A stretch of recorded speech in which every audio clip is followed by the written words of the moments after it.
IIT-JEE examination, one of the important most chapters in physics we have is current electricity, and that is related to DC circuits. Every time, of course, we people are getting few questions from this chapter. Let us today discuss about some of the concepts or important most aspects of this particular chapter, current electricity.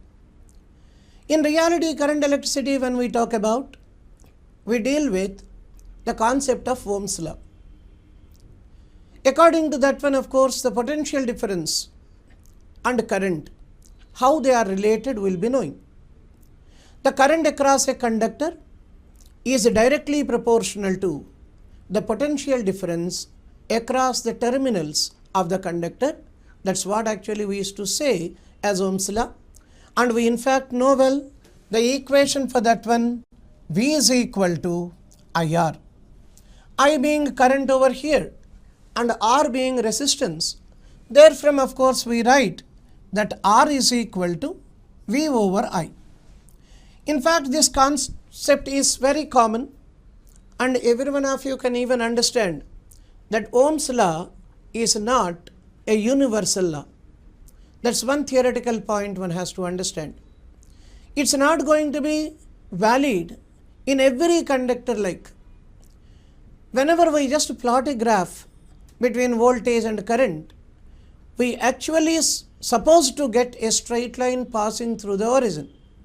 Whereas in some of the cases in semiconductors, in thermistors, we'll never used to find this Ohm's law obeying as it is like. So one should understand that Ohm's law is not universal law. This point, of course, is known to every one of you. So these aspects what we are talking about under Ohm's law, we can directly estimate and explain by taking this equation R is equal to V by I. Based on that, how this resistance that varies, we people used to calculate. In fact, resistance is directly proportional to temperature of the conductor. When we take a conductor, when temperature of that conductor increases, automatically the resistance of that conductor also increases. What is the equation we used to write for this? At 0 degrees centigrade, for example, the resistance of a conductor is R0. When we increase the temperature to T degrees centigrade, let us consider the resistance is becoming RT. Now in this particular case, RT will be greater than R0. So what is the relation between these two quantities now? We write that RT is equal to R0 into 1 plus alpha into T. What is this alpha again can be written as delta R, that is change in resistance, by R0 into T. That of course you can rewrite it like this as RT minus R0 by R0 into T per degree centigrade. This is one of the important most equations one should remember as far as this chapter that is concerned. But what is this alpha now called here? This alpha is called as temperature coefficient of resistance of that particular material, we call it. Temperature coefficient of resistance, when we talk about, one or two important most points theoretically one has to remember. This value of alpha, when we take, it will be positive for ohmic resistors. That is one point you have to remember. Ohmic resistances, the value of alpha will be positive, whereas alpha is going to be negative for non-ohmic resistances as such. This is one point you have to remember. In addition to that, as the value of temperature increases, you can all understand in this regard, temperature increases, resistance also increases for conductors, which are in fact we call them as ohmic resistors. That is the point you have to remember. Whereas when temperature increases, the resistance decreases in the case of semiconductors. For semiconductors, that of course you can write this way, they are coming under the category of non-ohmic resistances as such.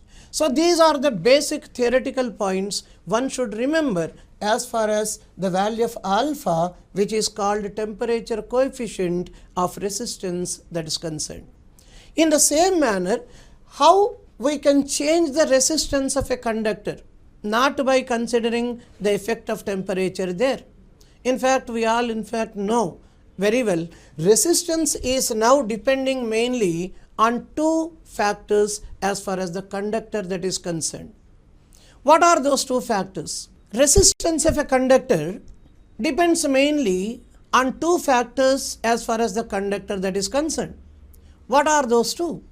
The very first one, in fact, we know resistance is directly proportional to length of the conductor, and it is inversely proportional to area of cross section of the conductor as such. This area of cross section we represented by the letter A and length as L. In this regard, resistance can be written as rho into L over A. This rho is called as resistivity. You can definitely understand this also can be called as specific resistance. Specific resistance. Theoretically, there is one point we have to remember related to this resistivity, that is rho I am talking. So rho is nothing other than RA by L, and of course ohm meter the unit. We all can understand directly like that. But resistivity, excepting on temperature, it does not depend on the dimensions of that conductor taken up. This is one of the important most aspects we have to remember. Sometimes they may ask you a question this way: if area of cross section is doubled of a conductor and length is made half, then how many times this value of resistivity of that wire that varies? In fact, our answer is supposed to be it does not vary. What for we can understand? When length is becoming half, automatically resistance of that conductor also becomes half. When area of cross section is becoming doubled, then also the resistance of the conductor becomes half. Now in these two cases, ultimately resistance increases by 4 times. Then naturally this total resistance decreases by 4 times, and A by L, that of course becomes 4 times. So that gets cancelled, and RA by L, that remains constant always. Remember this point thoroughly. So rho is the resistivity. It does not depend on the dimensions of the conductor. Remember that point carefully. That's one area we have to stress much on. Now come to the second one here. By changing the length and the value of area of cross section, how the values of resistance of that conductor, they vary also you can understand. One I just give you in this regard. Suppose if length increases by n times, then you directly can understand resistance now becomes how many times? N square times. Observe this concept carefully. Resistance becomes n square times. What for? L is increasing n times. How can we increase that? By stretching that one, I am increasing the length. When I increase that length by n times, the area of cross section becomes 1/nth of the original value. Due to that reason, you will be finding the resistance becoming n square times. Likewise, of course, if you take the next one, if area of cross section is increased by n times. Area of cross section, how can you increase that one by n times? By compressing the total length of that conductor, you can increase the area of cross section. So area of cross section, suppose is increased n times of the same conductor. Then what is the very meaning of that? It's very clear to say that length is becoming 1 by n times. So ultimately, what do you find here? Resistance that now becomes how many times? 1 by n square times. That is actually the concept you have to remember. Resistance now becomes 1 by n square times. That is another point what you have to understand. Exactly in the same manner, the third one, if they say radius of cross section of the conductor is increased n times.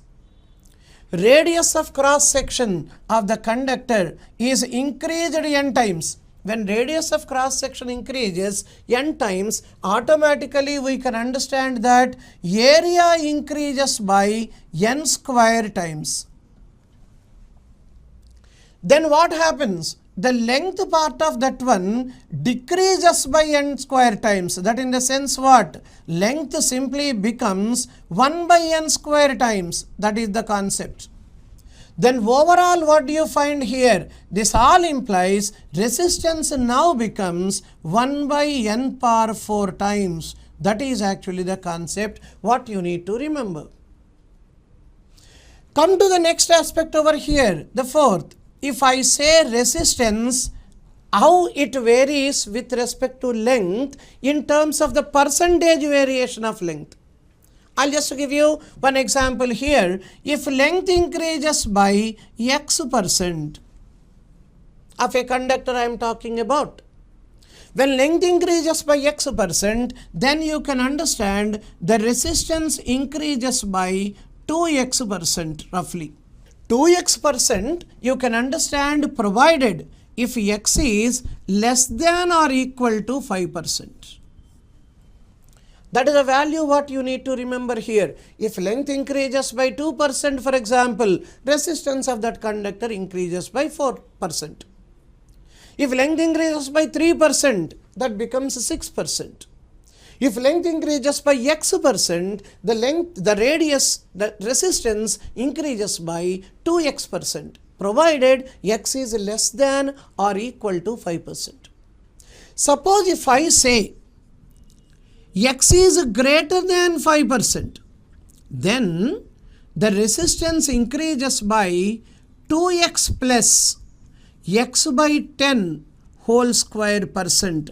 This is the shortcut equation which of course can make you get the result directly without much of a calculation. I repeat once again, if resistance increases by if length increases by 5% or more than 5%, that's what actually I am talking about. If length increases by x%, where x is greater than 5%, then resistance increases by 2x plus x by 10 whole square %. For example, length increases by 20%, for example. Then 20%, 2 into 20 now becomes 40. 20 by 10 now becomes 2. 2 square, 4. 40 plus 4, 44% that now becomes. So, whenever length increases by x%, you can decide the answer by taking two separate conditions for that. One, if x is less than or equal to 5%, then resistance simply becomes 2x%. It rises by 2x%. If x is more than 5%, that of course we can take it like 2x plus x by 10 whole square %. So these are the things what one has to remember as far as the variation of resistance depending on length and area of cross section of that conductor when that is stretched or compressed, that is concerned. When we take resistivity of a conductor, how that varies with temperature also is one of the major concepts of this chapter. When we discuss about rho, which is R A by L ohm meter, then we can understand, say at 0 degrees centigrade, if the resistivity of that conductor is rho naught, and at T degree centigrade, the resistivity let us consider as rho T. Then what is the relation between these two quantities? Rho at T degrees is equal to rho at 0 degrees into 1 plus alpha into T.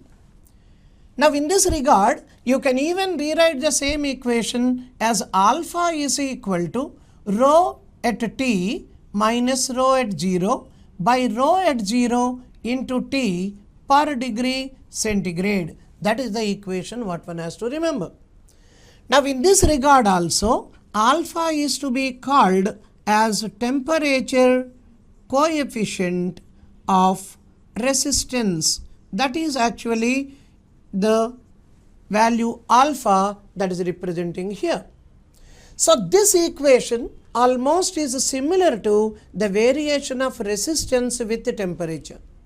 Therefore, whether it is resistance of the conductor we are considering or resistivity of the same conductor we are considering, in both the cases the influence of temperature that remains same. So that way we can remember both the equations easily. That is one area. Now come to the next case please. What exactly is the resultant or effective resistance when resistances are connected in series and in parallel? What are the parameters which are going to be variables there and which parameter that remains constant in each of the cases? Those things also are equally important for us while discussing about different electrical circuits. So if you look at once again here, when resistances are in series, then we can write the resistances which are now connected in series this way, and across that we are just connecting a cell like this. This resistance is R1, this R2, this one as R3, let us say. Then whatever the current that enters into the circuit, same current that passes through each and every resistance. That means current is one parameter in this particular circuit which remains constant. That's what we have to remember. Whereas the potential difference across the first resistance is V1, across the second one is V2, across the third one will be V3. Then we can now write V and R. These two are going to be variables. Variables part of course we can identify easily. But how do they vary? The next question is that. When you take this one, V and R are directly proportional to each other. Reason you can understand easily. According to Ohm's law, V is equal to IR. I is constant here. Then V and R are supposed to be directly proportional to each other. Then what can I write as far as the ratio of these potential differences are concerned? Therefore, V1 is to V2 is to V3 can now be written as R1 is to R2 is to R3. Not only that, the effective potential difference now becomes V1 plus V2 plus V3. Now in this regard, you can write V becoming IR, that R effective is equal to IR1 plus IR2 plus IR3. Therefrom, the effective resistance in series sequence will now be the sum of their individual resistances like this. One more theoretical concept you have to remember here. Whenever resistances are connected in series, the effective resistance will be greater than the greatest resistances in the sequence. Out of R1, R2 and R3, whichever is greatest, greater than that value you will be finding as far as the effective value of resistance that is concerned. So this is the series sequence one should remember as far as this order that is concerned. When we consider parallel sequence of resistances in the same manner, when we take the parallel combination of resistances, in this combination we observe that current becomes a variable, whereas potential difference across the terminals of each resistor, that remains constant. So what we can understand now in this case, resistances in parallel,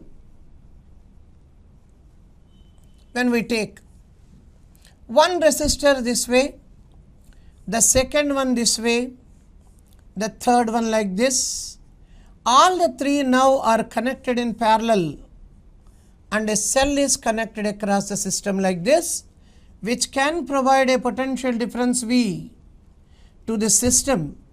R1 and R1, R2 and R3 are the three resistors.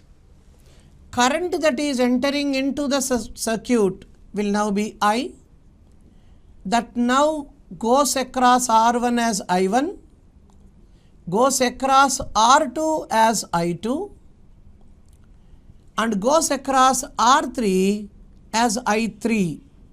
That means the current is now divided into three parts like this. Total current exiting from the system remains the same as I. Now in this regard, we can write that potential difference across each and every resistor, that becomes constant. Then what are the variables? I and R, these two now become variables. Now the next question is, how do they vary? I is inversely proportional to R. Therefore, I can write the same here. Total current now will be the sum of all the currents in all the three branches. That itself gives you the value that 1 by R effective will now be 1 by R1 plus 1 by R2 plus 1 by R3. This is the way using which we can calculate the value of effective resistance when resistances are connected in parallel. But all these concepts are commonly known concepts, but very important concepts for us to remember. As far as IIT-JEE exam is concerned, all these points to be perfectly known to each and everyone. Now the question is, how do we calculate the internal resistance of a cell? And what exactly the importance of internal resistance? What happens to the entire current in the circuit when internal resistance is provided to us for the cell that is connected in the circuit as such? Let us now check what is internal resistance and how to use that value while calculating different parameters in that circuit. If you take, what is this internal resistance first of all? In the case of a cell, the resistance offered by the electrolyte, the resistance offered by the electrodes which are used in the cell, that resistance we generally term it as internal resistance of the cell. Whenever internal resistance is given, the way in which we used to write the equations for current and other parameters in every circuit, they differ now. Let us take an example. There is a resistance connected across a cell like this. A very simple circuit I am taking up here. This resistance is given as R. This potential difference of this cell in the form of EMF, it is given as E, and internal resistance of this particular cell is mentioned as a small r. Now, how to deal with this internal resistance? If you can become perfect with this concept, you can solve any circuit where different cells with internal resistances are connected across that. So one should understand carefully what is the importance of this letter small r, which is so called internal resistance of that cell. As such, we can observe that E is EMF of the system. If I consider the terminal potential difference across this resistance, I consider it as V. Similarly, the terminal potential difference across the internal resistance of the cell, that let us take it as V1. What one should understand here is the sum of V and V1 should be equal to the EMF across the cell. That means whenever internal resistance is there, cell cannot provide its total value of voltage to the external resistance. A part of it will keep for itself. Itself in the sense what? For its own internal resistance. That is the point. Therefore, if you take V and V1 as a terminal potential differences across external resistor and internal resistance, then the very first concept what I can understand is E is equal to V plus V1. Every one of you can take that as the first equation. And what is going to be the effective resistance of the circuit? It is the sum of external resistance and the internal resistance of the cell. And what is going to be the EMF applied across? That's capital E. Taking these two, now you can write what would be the current that can be observed in the circuit. What will now be the current over here? If I write it as I, this is the direction of the current. What is its magnitude? It's E by R plus R. So the total current across the circuit now will be E by R plus R. That small r now refers to the internal resistance of the cell. Now let us take the third concept over here. What will now be the terminal potential difference across the external resistor? It is V, which now can be written as IR. Whereas the value of I is E by R plus R into capital R. Now they may even ask you here, what fraction of the total EMF will be utilized by the external resistance? What is the fractional EMF? We observe across the terminals of the external resistance. For that I can write this one as V by E, which becomes R by R plus R. So this gives you the fractional EMF which is observed across the external resistor. So this is the formula 3 what one has to remember. Now come to the fourth one. What is going to be the value of V1, which is the terminal potential difference across the internal resistance of the cell? V1 now can be written as IR, R being internal resistance of the cell. Now you can even rewrite the same as E by R plus R into R.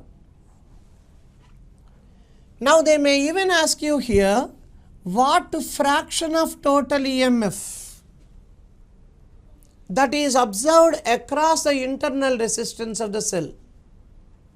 That you can rewrite it like this as R by R plus R. And you should understand this V1 is equal to IR. That even you can call it like this also. This is called lost volts. The voltage which has been lost due to the internal resistance of the cell. Suppose if they ask you fractional percentage, then we used to put into 100 here, into 100 here. So whenever internal resistance is considered, this is the methodology one should follow. First and foremost, in the current itself, you will be finding the introduction of small r. E by R plus R, that becomes the current. Fractional EMF that is observed across the external resistor is this much. Similarly, fractional EMF that is going to be observed across the internal resistance of the system, that of course we can write it like this. So these are the aspects one should have in memory as far as internal resistance of a cell that's concerned. But where do we apply this internal resistance concept? When cells in particular are connected in series or in parallel, we used to take the internal resistance concept thoroughly there. Not only that, there is a maximum power theorem. According to that one, if the internal resistance of the system is equivalent to external resistance, the power across the circuit is going to be maximum. So that also is one of the applications of internal resistance what we have. So let us take the concept of cells connected in series. When cells are connected in series,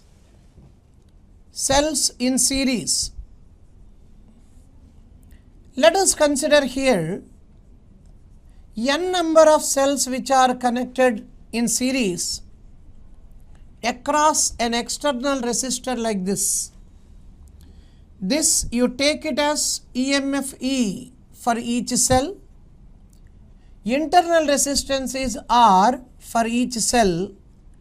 The order in which we have connected them, just look at that one, positive, negative order we are taking up. Now this is external resistance and this is the direction of current that's flowing across the circuit as such. Now in this regard, what would be the effective EMF? We can understand directly as NE. That means how many cells we are taking up here?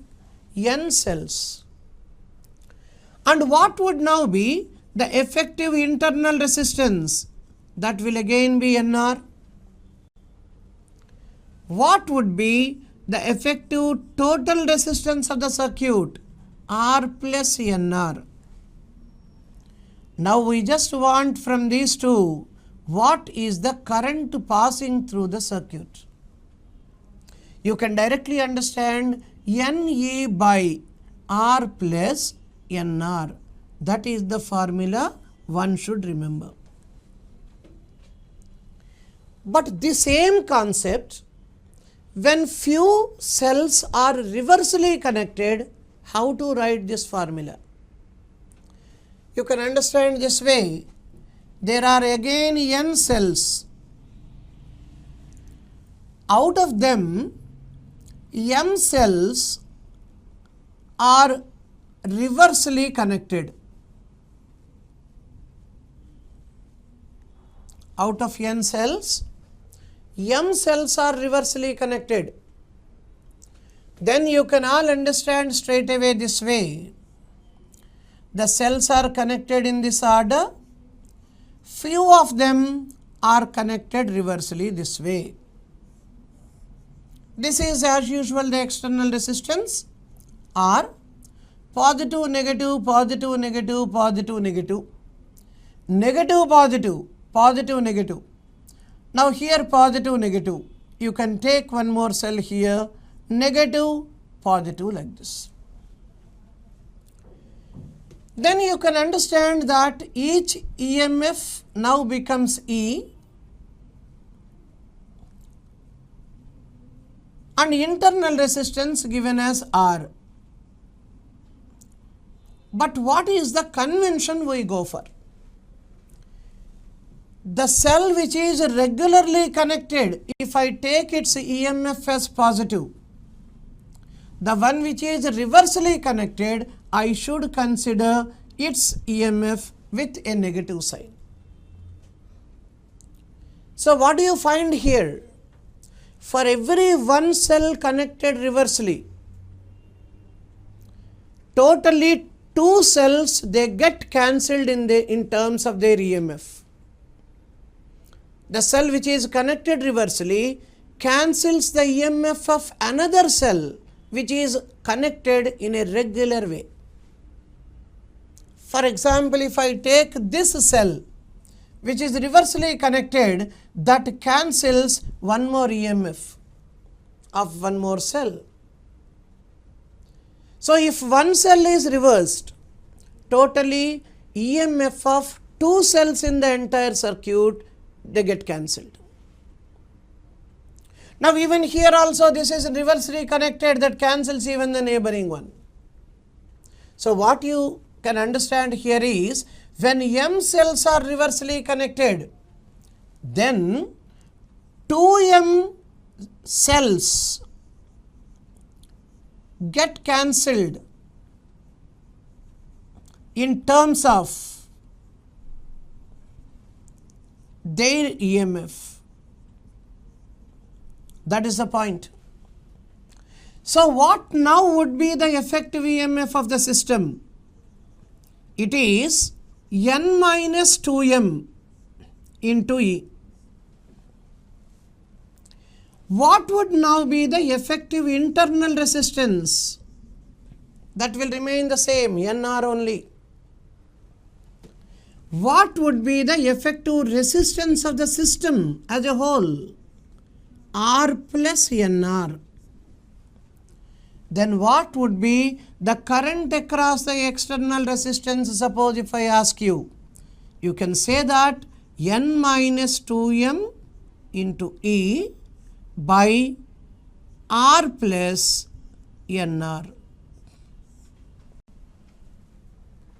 So this way we can even calculate what is the effective current across the system when few cells are reversely connected in this series sequence. In the same manner, when cells are connected in parallel, what would be the current across the resistance connected in the circuit? So cells in parallel,